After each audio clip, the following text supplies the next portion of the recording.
हम पढ़ रहे हैं हाउ टू रीड फेसेस मेरी home study standard volume first theoretical part है, फोर्थ चैप्टर चल रहा है और जिसमें हम पेज नंबर 136 पे हैं और फोर्थ चैप्टर में चल रहा है डॉक्टर अमितपाल भाई द लॉ ऑफ प्रोपोर्शन और हार्मोनियस डेवलपमेंट। डेट हो गई आज 23 दिसंबर 2025। जी पेज नंबर 136 पे स्टैंडर्ड कह रही है कि evenly developed characters are not as apt to excel in one given direction as those who are less evenly balanced। जो समान जी रूप से डेवलप करेक्टर हैं कह रही हैं are not as apt to excel in one given direction as those who are less evenly balanced. जो less evenly जो less evenly balanced character develop हो जाते हैं किसी किसी में, एक तरफ को ज्यादा, एक में तो होते हैं बैलेंस करेक्टर है भाई हर चीज, एक में यह है कि एक कम है दूसरा बहुत ज्यादा हो गया गुण। तो जो बल्कि जो एक्सीलेंसी है एक्सेल जो होती है वो लेस इवनली बैलेंस जो रहता है, जो एक तरफ को ज्यादा झुक जाता है वो उसका थोड़ा सा ज्यादा एक्सीलेंस आ जाता है उसमें। But there chances for usefulness and longevity are very great if possessed of a fine inherited quality। बात बड़ी अच्छी समझने वाली है दोस्त। यहाँ दो लोग आपके सामने हैं, एक तो वो है जिसमें सारे करैक्टर सामान्य रूप से डेवलप है बैलेंस में, और एक वो व्यक्ति है जी जिसके अंदर कुछ एक गुण ज्यादा आ गया, बैलेंस ना हो करके एक क्वालिटी ज्यादा डेवलप हो गई। तो वहां बात यह है कि जिसमें वो एक क्वालिटी डेवलप ज्यादा हो गई वो ज्यादा एक्सीलेंट होता उस काम को करने में, उस बैलेंस व्यक्ति से, उस जी पर्टिकुलर काम को करने में, एक खास काम को करने में। लेकिन जो इवनली डेवलप्ड करेक्टर वाला बंदा होता है उसकी यूजफुलनेस और लॉन्गिटिविटी ज्यादा अच्छी रहती है उसकी अपेक्षा जो एक तरफ को ज्यादा झुक जाता। आप समझ रहे हैं बात को जो मैं कह रहा हूं? जो ये बिल्कुल सीपी के बच्चे होते हैं ना, सीपी के बच्चे या तो कंप्यूटर में मास्टर हो जाते हैं बिल्कुल या किसी एक पर्टिकुलर टास्क में हो जाते हैं। My name is Khan movie आई थी, मेंटली थोड़ा डिसेबल था वो शाहरुख खान उसमें, लेकिन एक चीज बहुत हाई लेवल की करता था वो। तो ये एक तरफ को किसी एक क्वालिटी को लेकर के बहुत एक्सीलेंट में, एक्सीलेंसी में पहुंच जाते हैं जो कि नॉर्मल व्यक्ति नहीं कर सकता। बिल्कुल लेकिन नॉर्मल होने का फायदा यह है कि उसकी यूजफुलनेस और लॉन्गिटिविटी बहुत अच्छी होती है उस अनबैलेंस से। मोस्ट बिल्कुल poets are disproportionately developed in their mentality. देखो अब एग्जांपल भी दे रहे हैं, जितने जी भी ये कवि मिलेंगे, पोइट्स मिलेंगे, ये मेंटली डिस्प्रपोर्शनेट होता है इनका, इसलिए ये एक तरफ को बहुत ज्यादा सोचते हैं और अच्छे से अच्छी कविताएं लिख देते हैं। कहते हैं यार तू एकदम बना देता कोई न तुकबंदी। जैसे सिद्धू है अपने, नवजोत सिंह सिद्धू है या ये कपिल शर्मा है, ये मेंटली एक तरफ को ज्यादा डेवलप है। Hence some of their physical power are correspondingly defective, और इसलिए फिर इनका कोई ना कोई दूसरा पार्ट फिजिकल पावर के रूप में वो डिफेक्टिव मिलेगा क्योंकि मेंटली ज्यादा एनर्जी चली गई। And this has caused many of them to die young, और फिर यही कारण है कि इनमें से कई सारे लोग ये जवानी में ही इनकी डेथ हो जाती है उस वजह से, उस डिस्प्रोपोर्शन की वजह से। बिल्कुल सही बात The Davidson sisters, who showed uncommon talent for poetic construction as early as 4 years of age, died, one of 16 and the other at 17 years age। Davidson sister रही हैं जो अनकॉमनली टैलेंट था उनमें पोइटिक होने का, पोइट्री बनाने का, as early as 4 years of age, 4 साल की उम्र में ही वो अच्छी से अच्छी कविताएं लिखने लगी थी। लेकिन एक की डेथ हो गई 16 साल की एज में और एक की हो गई 17 की में। Byron lived to only 37 years। Byron जो थे केवल 37 ईयर जिए। अगर ए poet died even younger, Shelley attained only to 30 years। ये हस्तियां नहीं है जिनका एग्जाम्पल देके चल रही हैं वो। Keats KEATS Keats died at 24। Mister Hemans expired at 40। Burns lived only to 37। All of these physiognomies of these poets express to the scientific reader either a disproportion between the physical functions or an inherited delicacy of the nervous system। जितने भी ये थे इनकी फिजियोग्नोमी जो है इन poets की, वो express कर रही थी साइंटिफिकली रीडर्स के लिए, या तो डिस्प्रोपोर्शन था फिजिकल फंक्शन को लेकर, या इनहेरिटेड डेलिकेसी थी नर्वस सिस्टम की इनमें। बिल्कुल। स्टीफन हॉकिंस थे ना, हाँ जी, डिस्प्रपोर्शनेट हाँ था जी, ना उनका, ब्लैक होल तक पहुंच गए। अपने स्वामी हाँ जी। विवेकानंद थे, स्वामी विवेकानंद की जो मेमोरी थी वो सुपर क्लास की थी, बहुत जल्दी एज में चले गए।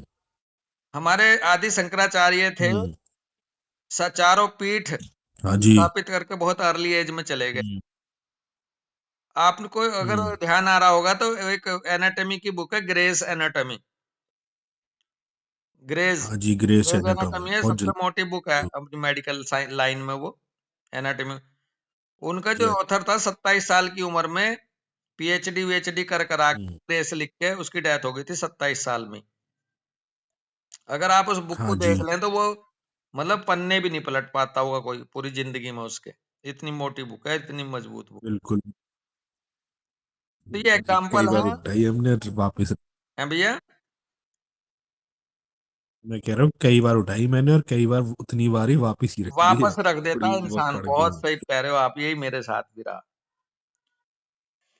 हम्म, आगे कह रहे हैं, he who reads the physiognomy scientifically understands miserably the law of destiny and can easily predicate hmm, which organs will give way first and about how long they will last। जो फिजियोग्नोमी को हम्म, scientifically understand करता है वो नाप सकता है law of destiny को भी, और आसानी से हम्म, प्रिडिक्ट कर सकता है, भविष्यवाणी कर सकता है एक तरह से कि ये ऑर्गन जो है कौन सा, और will give way first and about how long this will last, कौन सा ऑर्गन की उम्र कितनी हम्म, है किस इंसान की। Also the amount of hmm, strain the stronger will make upon A weaker, और साथ में वो हम्म, अमाउंट ऑफ स्ट्रेन को भी आंक सकता है। The law of proportion as exemplified by the law of physiognomy is a great advance in mental and medical science. Law of proportion जो है hmm, as exemplified by the law of physiognomy, ये great advancement देता है mental and medical science को। It should be included in the curriculum of all medical colleges. Stanton का मानना है कि इस फिजियोग्नोमी को सभी मेडिकल कॉलेज के क्यूरिकुलम में डालना चाहिए, शामिल करना चाहिए उनके बिल पाठ्यक्रम में। And I predict that the coming century will see it established by the faculties of all such colleges, and chairs of moral philosophy will be held only by such a conversant with scientific physiognomy। वो कह रही है मैं इस बात जी। की prediction करती हूँ कि आने वाला जो युग होगा हम्म, वो देखेगा कि ये स्थापित होगी ये फैकल्टी हम्म, कॉलेजेस में, और हम्म, सभी चेयर ऑफ मॉरल फिलोसफी में ये शामिल होगी फिजियोग्नोमी। मैं इस बात को प्रेडिक्ट कर रही हूँ आज ही। Will be held only by such hmm, as are conversant with scientific, जब भी साइंटिफिक फिजियोग्नोमी की बात कोई करेगा तो वहां पर ये शामिल होगी ही होगी आगे चल के।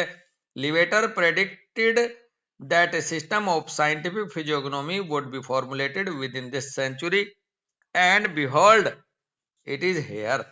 लिवेटर ने भी ये प्रेडिक्ट करा था कि system hmm, of scientific physiognomy जो है वो फॉर्मुलेट होएगा इस सेंचुरी में, और वो हम्म, एक तरह से होल्ड करेगा, बिहोल्ड करेगा, और वो है। बिल्कुल। Comparative anatomy, as now taught in medical colleges, will be extended, and the meaning of all forms and shapes of the external part of the organism will be taught to student just as physiognomy now teaches it by the law of proportion.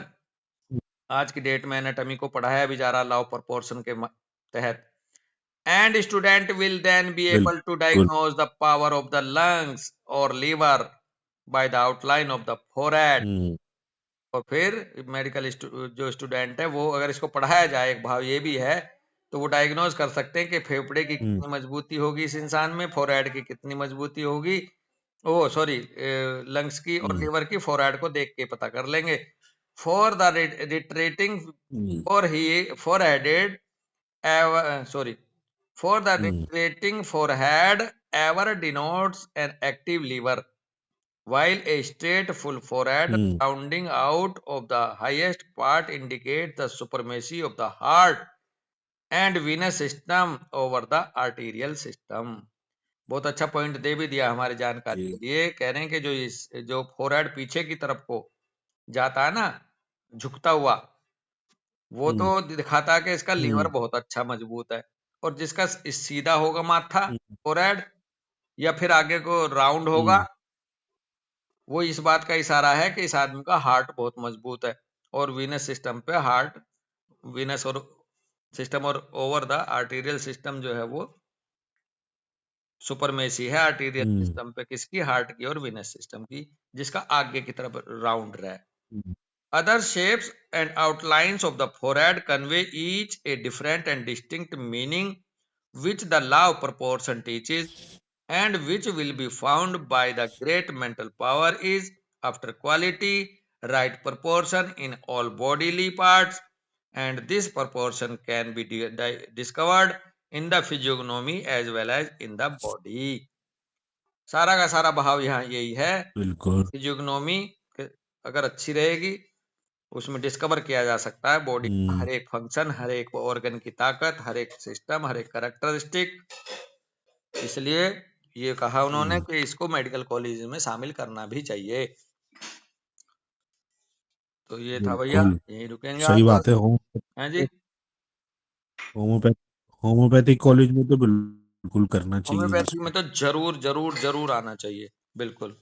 Allopathic college जरूर भले ही करा. इसकी जरूरत ना समझते हो दोस्त, क्योंकि उनके पास मशीनें हैं, वो मशीनों को भरोसा ज्यादा करते हैं.